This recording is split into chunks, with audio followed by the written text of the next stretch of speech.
আসসালামু আলাইকুম। সবাই কেমন আছেন? আলহামদুলিল্লাহ আপনাদের দোয়ায় আমি অনেক ভালো আছি। শীতকাল মানেই পিঠাপুলি। শীতকালে পিঠাপুলি না খেলে শীতকাল তো জমেই না। তাছাড়াও শীতকাল আসলেই প্রত্যেকটা ফ্যামিলিতেই পিঠাপুলির উৎসব চলে। কারণ শীতকাল আসলেই দেখা যাচ্ছে বিভিন্ন ফ্যামিলিতে বিভিন্ন ধরনের পিঠা বানানো হয়। ছাড়াও আম সাধারণত এই দিক থেকে আমার ফ্যামিলিতেও ব্যতিক্রম নয়।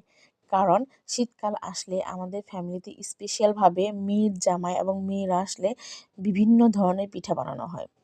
এই বিভিন্ন ধরনের পিঠাগুলোর মধ্যে অন্যতম হচ্ছে আপনার দুধ পুলি, ক্ষীর পুলি, সেমাই পিঠা, চিতই পিঠা, দুধ পিঠা, মাংস পিঠা, মুগ পিঠা, আপনার মুগ পাকন, আপনার ফুল পিঠা অন্যতম।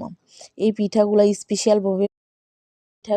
স্পেশালভাবে মেয়ে এবং মেয়ের জামাইদের জন্যই বানানো হয়। সাধারণত শীতকাল আসলে মেয়ের জামাইদের এর কদরটা আসলে অন্যরকম একটু বেড়েই যায়। এদিক থেকে আমাদের ফ্যামিলিও আসলে ব্যতিক্রম না। এই পিঠাপুলির আয়োজনের দিক থেকে আমাদের ফ্যামিলিতেও একটি অন্যতম রেওয়াজ। এছাড়া আজকে আমাদের বাসায় পিঠা বানানো হচ্ছে তেলের পিঠা। আমার হাসব্যান্ডের তেলের পিঠা সাধারণত গুড় দিয়ে বানানো হয়। গুড় দিয়ে পিঠাটা বানালে পিঠাটা খেতে বেশ মজা হয়। তবে চিনি দিয়েও বানানো যায়।